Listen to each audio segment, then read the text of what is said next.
Well, welcome everyone. Thank you very much for joining Michael and I on this Total Perform presentation. It is Meredith Henson here speaking. I am Michael's co-host today, so you won't have to hear much more from me, I promise. I'll be sitting here on the chat. I want to introduce to you your presenter for today, Michael Ball. Hi, Mike. Hello, everyone. So Mike will be taking us through a session on performance activities, the second part of this, and I'll be sitting here on chat, and Michael will take regular stops or I'll interrupt him to answer any questions that you post here in the chat. So please do feel free to ask questions. There'll be plenty of time to answer those. Now, just a reminder, today's session is being recorded, so if you want to listen to it again or share with any of your fellow partner colleagues, it'll be available on the community in the next day or two.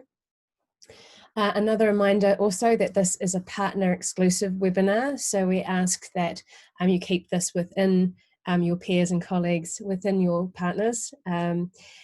We appreciate that some users or some individuals want to share some of this information with their customers, but we can suggest that maybe you filter that based on what we're showing you, rather than just sharing this precise presentation, which is just tailored for Totara partners. I would expect today to run around 20 to 30 minutes, depending on the number of questions, but we will see how we go. Alrighty, over to you, Mike. Perfect. Thanks very much, Meredith. I suppose first things first, I just reiterate what Meredith just said. What I'm about to share is a work in progress. So I'm going to be showing you our live site of the Totara appraisals, performance activities, basically check-ins and so on and so forth. So there is plenty more to be added before go live. What I'm sharing with you is everything that's completely stable, completely finished, but there is plenty more to be added. So if you share it with subscribers, it would be slightly underwhelming and not representative. But I wanted today to run through a demo of what we have to date. Last time I shared with you really just high fidelity mockups, so I wanted to share what we have in development at a stage where we're comfortable sharing it with you. So what I'm sharing with you at the moment is the first end user screen that people will come to when they want to look at their performance activities. So as I mentioned, their check-ins, their appraisals, and their feedback activities. So the first page you see here is activities about the end user. So it's a pretty simple screen showing you the activity title. What still needs to be added to here is a number of filters, and on top of that, the activity type. And there'll also be expanding information here, so you'll be able to, before entering the activity, expand and actually see what's happening within the activity. But for the time being, we have stable the name, your progress within the activity, and then the overall progress. So is it not yet started because no one's been involved? In progress because either you or one others have started, and has anybody else started? But as I mentioned, there'll be a drill down to here where it opens up additional information showing who's done what within the activity, whereabouts you are, and then a quick link to the stage that you're in within the activity. But a pretty simple page. A similar page about the activities you're involved in, about others. So still to see the activity type, a number of other filters, but from here you can see who the activity is about, your relationship to the user. So here I'm just the appraiser, but we'll have manager, and we'll have a number of other relationship types, including manager's manager, manager, and then some additional functionality enabling administrators to create additional relationship types and add them in here. And as before, you see your progress in the activity and then the overall status of the activity. So two pretty simple screens, but with a fair few other data points to be added and a number of filters, but gives you an idea of what the end users are seeing when they first come to filter here. I don't know if we've got any questions about those to begin with. No questions. I'm excited to see my name there. Bit of a surprise. Thanks. Yep, sorry. No so once we drill down into these activities, we come to what it looks like for you within the form. This is pretty basic at the moment. What you're seeing here is a multiple choice single answer repeated a number of times with one section in the activity. This is a bug, so apologies. So if you can have multiple sections within an activity, each section represents its individual page and its own URL. So this activity only has one section, so you shouldn't really see a section title, but ignore that for now. You can make your way through the activity. It's very similar to what you've seen in the old functionality, but hopefully looking a lot nicer. There's also at the moment a short text. When you have multiple sections, you'll be able to make, rather than submitting, you'll be able to go to the next page. We're also introducing save versus submit. So at the moment you submit and that's fully submitted, but you'll be able to have a separate save. So if you're working through a number of long text questions, for example, within an activity and you're creating a lot of text, there'll be auto save on the page, but there'll also be an ability to save that progress and come back to it rather than having to submit it and making it available to other users. So as I say, that's multiple choice, single answer. And then you have an example of a page where you can see your responses to short text answers. In addition to that, you see at the top of the page, the person the activity is about. You never see it about you if it's about you, you shouldn't do. This one's about self. And then what you can also do is show others answers. So if you have a number of other participants in your activity, you may want to make your way through this page without having the information about what other people have said, just to reduce complexity. But you also might want to see what other people are saying. So you see their details, you see their responses as you go through. But you can hide those responses. There are a number of other items to be added to this page. So you've got whether a response is required or optional. And you'll also have another number of other features added here, but it's a pretty simple example just to show how that page is made up. I don't know if we've got any other questions about that. No questions at this time. Cool. So as I said, it's pretty simple for the end user. There's not too much to cover at the moment because of the question types we have available to demo. But what I can also show is an extended view of what the administrative journey would look like as well. So before I showed you one very particular area, which was scheduling, but I'll show you the overall activity experience. So this is the first page that an administrator will land. As before, with filters and additional information, there's quite a bit extra to be added. This page can become quite unwieldy quite quickly. So there will be filters on whether they're active, draft, or closed, and there'll be another of other filters on there and additional pieces of information. But here you can see a list of all the activities you've created within the platform. From here, we've added easy access to the key reporting. So this takes you to every participant instance report. But from there, you can also clone the activity and delete the activity, and we're adding archive as well. Just to cover off a really high level piece of information around clone. So these activities are built within the structure of a course, so to enable multi-tenancy. So clone is actually the full backup and restore. So in a later version, you'll be able to use this clone to then export these courses to another, or these activities to another site if you wanted to. So it uses the full backup and restore functionality to enable you to do that. Just so you know, I've got the tabs all open because this server is in New Zealand and I don't want to load every page. So this is the first page you enter once you've entered the general information, which everybody's used to on most other areas of Totra. So the first setting we come across is automatic closure. So this is stating that once a user completes a section or completes an activity, it automatically closes, and on closure, on completion, it closes. So the closure is what prevents a user from going back in and editing. So on completion, the section closes, and then it completes as well, and the same with the overall instance for the user.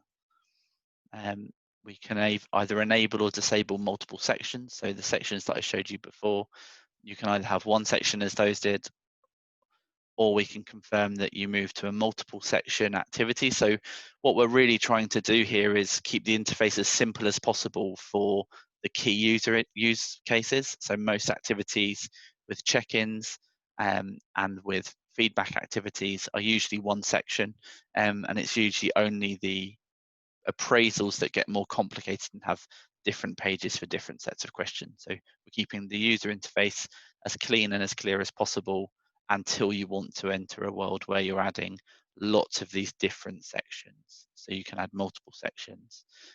If you have multiple sections enabled, you create lots of sections and then you turn it off. What actually happens is that all of the content from these other sections gets merged into the first, so that you don't lose anything. It's a conscious action you'll have to go through to delete the content that was in those sections, if you disable. Don't know if we've got any questions. No questions at this time. Winning. Okay. So the first thing you come across once you've passed these two is you're adding who can respond to this activity. So at the moment you can see that we only have 3 types of relationships merged. So the subject, the person the activity is about, the manager, and the appraiser. As I said, we'll have managers, manager, and a number of others.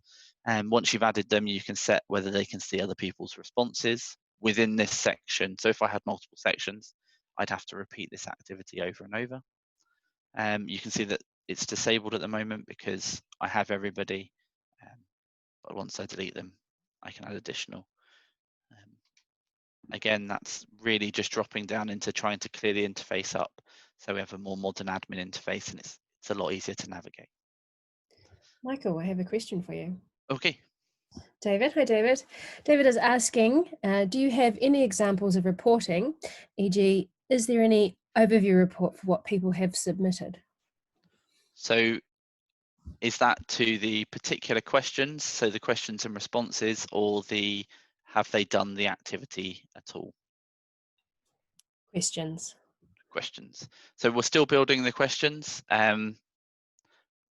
I suppose I can give you a high-level overview. So if we look, we have report builder reports for when it loads.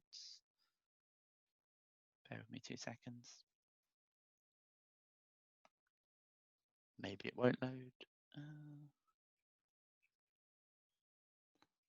So we have these report builder reports for the subject instances. So this is an instance, a weekly check-in about Amelia Charland.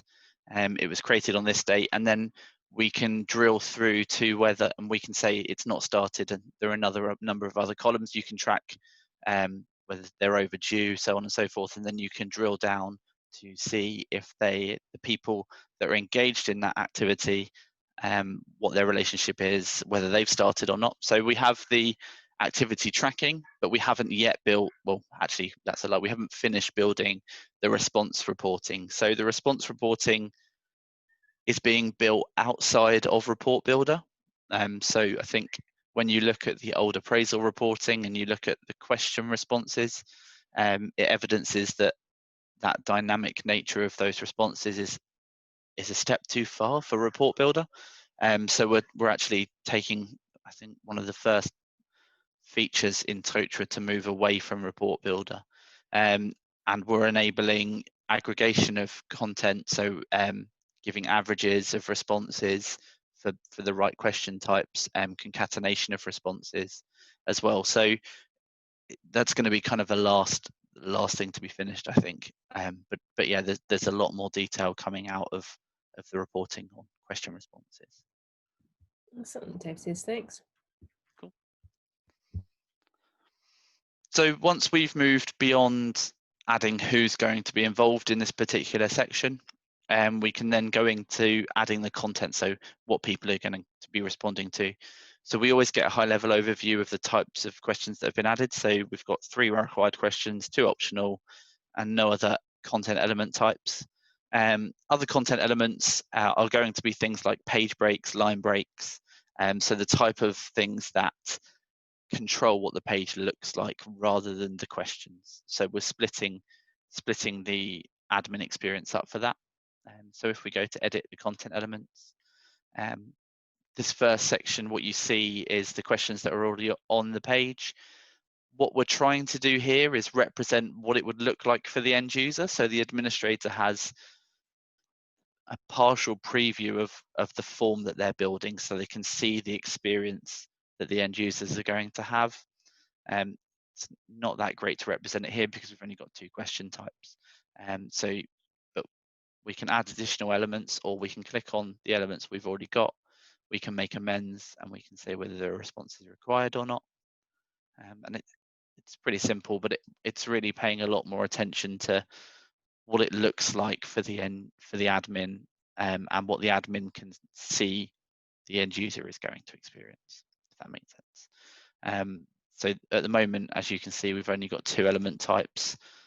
We've got multiple choice and a short text, but we'll extend that to match what we had there before. So long text, fixed image, multiple choice, multiple answer, redisplay, aggregation. So they'll all be there in the go live. It's just that these are the 2 that are at the point of being ready to show. I don't know if anyone's got any questions around that form builder at the moment. Not specifically about that form builder, but Mr. Chambery is asking about the spider type charts that you showed in a previous session. Are they still in spec? I think they were relating to competencies, weren't they? Yep, so the spider diagrams are there for competencies, and they're fully complete. I can demo them again at if any point if needed. But for version 1, it's going to be very unlikely that we have full created diagrams, spider diagrams. So it's going to be more like basic aggregated data displayed at the end of the report. I can't show you an example at the moment, but I can set something up for the next session.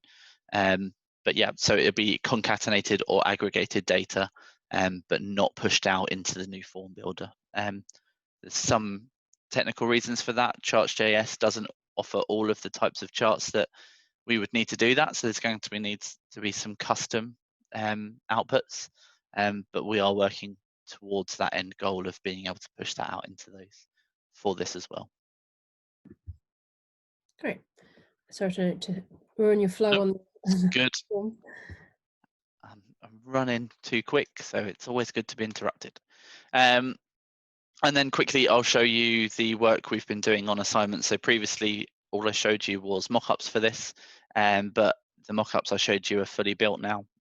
So you have I know that some people weren't convinced it was going to look like the mock-up, so I'm pretty sadly chuffed that it does. So you have the toggle between limited dates, so being able to set to and from dates, to open-ended. So the activities will be created from this point onwards for when people join that audience. It's a fixed date or a dynamic date. So we have one dynamic date at the moment, which is user creation.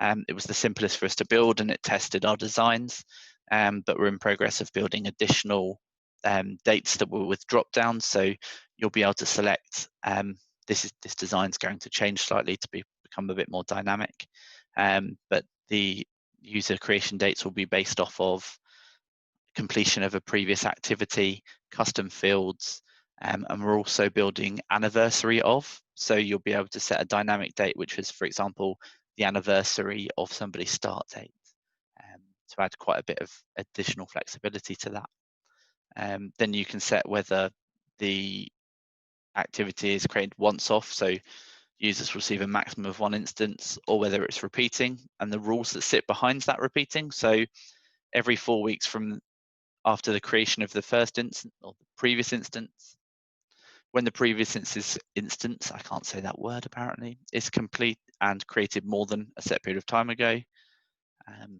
and every 4 weeks after the completion of a previous instance. This is built in a really pluggable way and can be extended really quickly. We do have a number of others that we'd like to get done, but these will be the core items for version 1, and if we get any additional time, then we can add more. And then you can say that it repeats based on these rules, but there's no maximum limit, so they'll get them indefinitely, or there'll be a maximum number within this rule set. You have due date as well, so participants are required to submit their responses a number of days from the instance creation date. And then the final setting, which you didn't see before, was to handle multiple job assignments. So we have automatic, which is, well, both of them are automatic, but a single subject instance. So when multiple job assignments is enabled, you'll get a single subject instance, so one activity about you that everybody from all of your job assignments participates in, based on who you've said the participants are, or one subject instance per assignment. So you'll get one for one job assignment and one for the other, and the people within each of those job assignments will only participate in one of them. They won't be able to see the responses from the other one, and they won't be able to engage with it. So it's really separating them out. But they are the main things to cover today. All right, so can I ask you a question? Mm-hmm. Right, so actually start with a compliment from Mark Edmonds. He says he's loving the flexibility within the assignments tab. Cool. And David Shaw, will there be any way to assign certain job types, i.e., sorry, I only want feedback for one of my two jobs? I only want feedback for one of my two jobs. So within that one, you would select single sub. Oh, okay. So only from a particular group of users. Would that? Yeah. So I suppose you'd have to select single subject instance. Feedback is very different, and it's not something I've covered too much here. And it's different very much in the content tab when you are adding. Bear with me 2 seconds. When you're editing who participates. So what we will have is an additional participant or any that you want to create. So we're going to build a separate section outside of this. So not really sitting within Perform, sitting within Core, where you can build additional relationship types.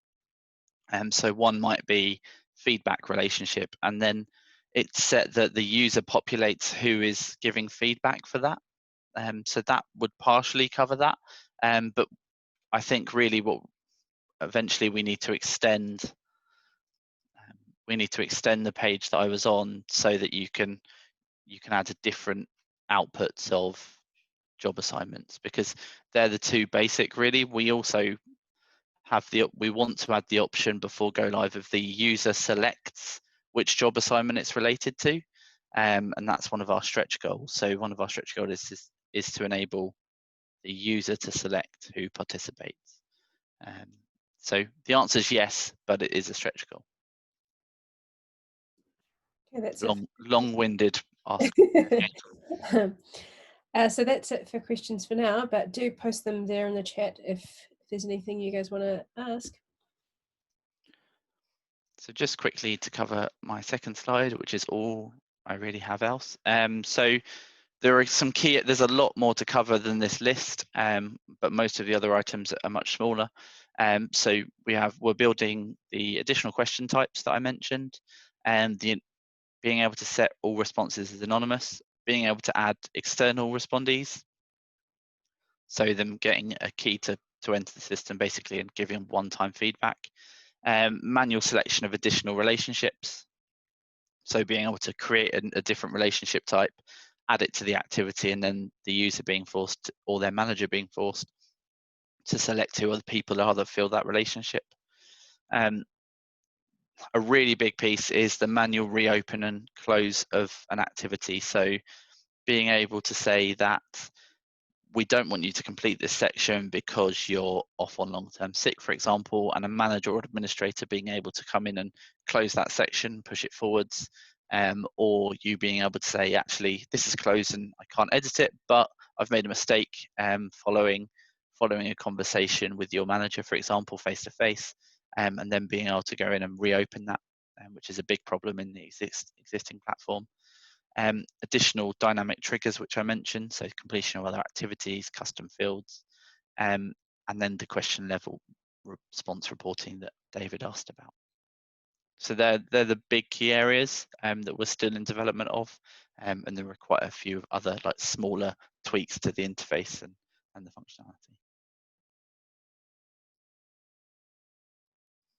But yeah, I don't know if there's any other questions on that.